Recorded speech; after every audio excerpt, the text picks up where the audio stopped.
Nós vamos fazer hoje a seção G do Aprendendo Grego. Vocês já estudaram os verbos contratos ao longo aí das duas últimas aulas. Então, lembrando que um verbo contrato é aquele que tem uma vogal, que vai ser A, E ou O, né, um alfa, um epsilon ou um omicron, diante do ômega final ali da primeira pessoa. Então, por exemplo, horao, pileo, deloo, verbos contratos, respectivamente em alfa, em epsilon e em omicron, certo? O que acontece? Em alguns dialetos do grego, é assim mesmo que nós conjugávamos. Oral, horais, horai, oraumen, horaete, horausi. Vocês vão encontrar essas formas não contraídas ou não contratas em Homero, por exemplo. Quando a gente está estudando o grego clássico, que é o caso de vocês, o grego koiné, que se derivou dele, é o grego bíblico, né? Nós precisamos entender essas contrações, porque elas são regra. As formas não contraídas já não eram utilizadas no período clássico. Nós vamos falar ainda sobre o dialeto de Homero, e vocês vão perceber que aquilo é, na verdade, uma coisa artificial. Ninguém falava como Homero escrevia. Seria mais artificioso do que artificial. É um dialeto que foi feito para ser escrito, né, num texto poético, para encaixar no exame datílico, vocês vão aprender. Esse é o grego real que vocês estão estudando, essas contrações eram feitas, né? Havia alguns dialetos contemporâneos ao ático que não faziam contrações, ou não faziam tantas contrações. O dialeto dórico, por exemplo, é considerado ríspido, por conta dos constantes hiatos que ele tem. O grego ático procura evitar esses hiatos, e por isso nós temos os verbos contratos. Então, vocês aprenderam já a fazer a conjugação de todos esses verbos, tanto em alfa, quanto em epsilon, quanto em omicron. Só que hoje nós vamos ver como fica o imperativo, tanto singular quanto plural desses verbos aí. Em geral, como que nós formamos o imperativo de um verbo grego no singular? Quem é que poderia me T, dizer? Isso é o plural. No singular, A, E, e. E, Não é? Eu pego epsilon, isso, exatamente. Eu pego a raiz do meu verbo e acrescento o epsilon. Lego, isso vai ficar lege no imperativo. Baino, isso vai ficar baine no vai, imperativo. Se eu quiser formar o plural, o Alfredo falou, te, não é? Ou et. Então, legete, bainete, e assim por diante. O que vai acontecer com o verbo contrato? Vocês vão seguir a nossa tabelinha de contração, não tem problema nenhum. Então, eu vou ter aqui o meu tema, né, que originalmente era, pensando no verbo horó, qual que seria a forma não contrata ou não contraída do meu imperativo? O, eu tenho aqui Horai, o alfa, horae, não é? Horae. Eu simplesmente segui a regra. Olhando a minha tabela, quando eu tenho um alfa com um epsilon, isso aqui vai me dar Arfa, um alfa. alfa, exatamente, vai resultar em um A. Então, o meu imperativo contrato vai ficar hora, hora. Agora, uma coisa importante, vocês devem ter reparado aqui, é que eu não utilizo o circunflexo no imperativo, pelo menos não no imperativo singular. Eu utilizo o acento agudo ali na primeira sílaba, hora. Não é horai, a gente não vai colocar o circunflexo ali como era de se esperar, certo? Então, hora. É assim que vai ficar o imperativo do verbo ver, o verbo horó. Isso que o difere no caso da terceira pessoa do singular do Exatamente. contrato. Aqui, Roberta, dá para diferenciar também pelo iota subscrito, não é? Que nós temos na terceira pessoa, mas para outros verbos, sim, você vai ver que é assim que a gente vai fazer a distinção. Então, nós temos hora no singular e no plural isso aqui vai ficar.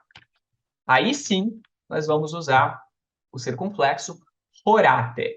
E aqui não vai haver diferença em relação à segunda pessoa do presente no indicativo, certo? Então, dizer horate em grego pode significar vocês veem ou vejam. Vejam vocês. Pode ser um imperativo ou pode ser um indicativo. Eles ficam iguais sempre, sendo o verbo contrato ou não. Então, até aqui todos conseguiram me acompanhar. A única coisa que eu fiz foi seguir a nossa tabelinha de contrações que vocês têm no livro. No plural, forma não contrata seria orá et. Horai, De onde eu tirei esse alfa? A com E, a mesma coisa que acontece aqui, vai dar A, orate. Eu coloco o circunflexo no plural, não coloco no singular. Felipe, pensando aqui no verbo, vamos ver o que nós fizemos como exemplo. O verbo tolmao. Como que fica o imperativo dele? Como que eu digo para alguém, ouse, seja ousado?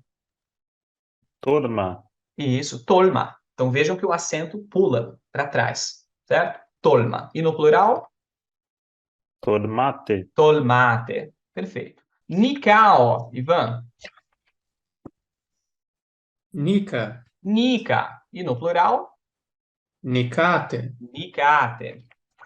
Muito bem, então é isso que acontece com os contratos em alfa. Vamos ver o que vai acontecer com os contratos em epsilon. É a mesma lógica, não é?